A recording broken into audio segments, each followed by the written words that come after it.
Di Junjung, every 2 weeks, Indonesia loses its identity, as UNESCO said in 2018.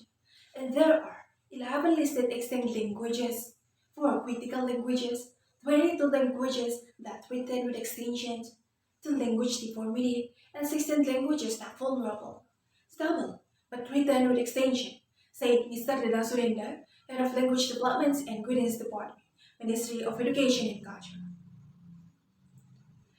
To the honorable judges and the dearest all of the teenagers. Assalamualaikum warahmatullahi wabarakatuh. My name is Cahyani Fitri. I'm so happy and so excited to talk about how to be an intelligent citizen of global culture. Ladies and gentlemen, we are in a dangerous situation. We are losing our identity one by one. And why it can be? So here, we will talk to find the solution of that problem, especially about global culture and language. First of all, what is a global culture? Global culture is a culture which transcends in national borders and exists in many different places around the world. Globalization of culture contributes to the exchange of cultural values of different countries, the convergence traditions. The data based on the journal and interaction of globalizations and culture in the modern world. Global culture is something that can be avoided because globalization's flow is getting faster day by day and no one can stop it. In my opinion, global culture is like yin and yang. If there is a positive impact, then there must be a negative impact too. So, what is the positive impact of global culture? For example, we can know more about cultures, languages, and entertainment from other countries. Moreover, we can introduce ours too. On the other hand, the negative impact of global culture are unsuitable culture are easy to intervene. Individualism, for instance. In globalizations, traditional culture will be replaced by modern Western culture, said Ulfanos, an anthropologist from Sweden.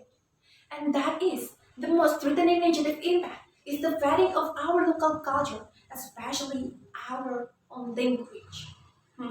Wait, white language can be part of the most threatening negative impact, though it has many benefits like make us easier to communicate.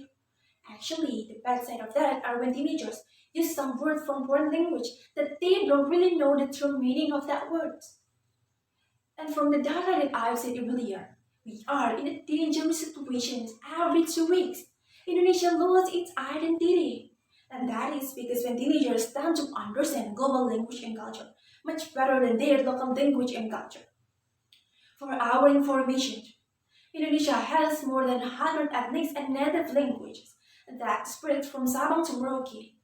The question is, have we known and understood them all? Have we tried to know and understand those languages? Basically, it is not a problem when we want to learn foreign language and we enjoy that. But the problem is there is no desire from Indonesian teenagers to try to know and understand our native language. So ironically, when Indonesian teenagers don't have desire, foreigners have much of it. They can easily learn and speak our native language fluently and they're proud of it. For example, is Dave Chipcart, the owner of Channel Londo Kampung. He is a foreigner who well known to be able to speak Japanese language fluently and he shows it on his YouTube channel. And he inspires many foreigners to follow his path. Like double edge of knife, we can be proud about it, but we should be ashamed. Why our team can do that? Why? Language is an identity. When we don't know and understand our own language, that means we are losing our identity. It makes our culture, especially our native language, potentially can be forgotten. And finally, we will talk about the solution. So, what we need to do to solve those problems? What we need is a balance. Why the answer is balance? Because it's clearly impossible to prohibit the use or learning about foreign culture and language.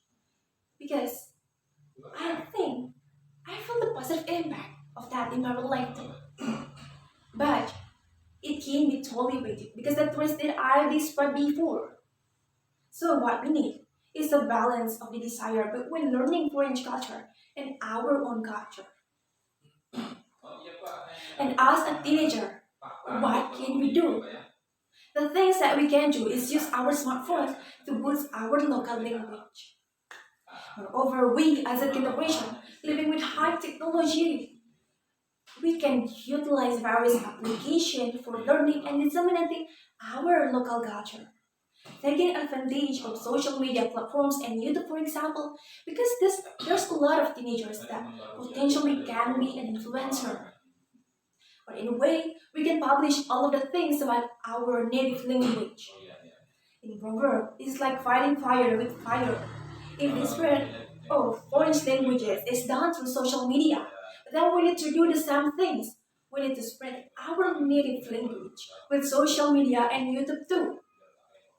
So, in conclusion is, I, as teenager, believe for our youth in order to become an intelligent teenager that can balance the desire between learning French culture and our own culture. Moreover, with the high technology around us, for example, with this smartphone that we can use, so while we learn about French culture, we can also learn about our own cultures. So, let's become an intelligent young citizen of global culture. Teenagers who learn the meaning of words from foreign language before using them. Teenagers who can filter which culture are suitable with our culture and which not.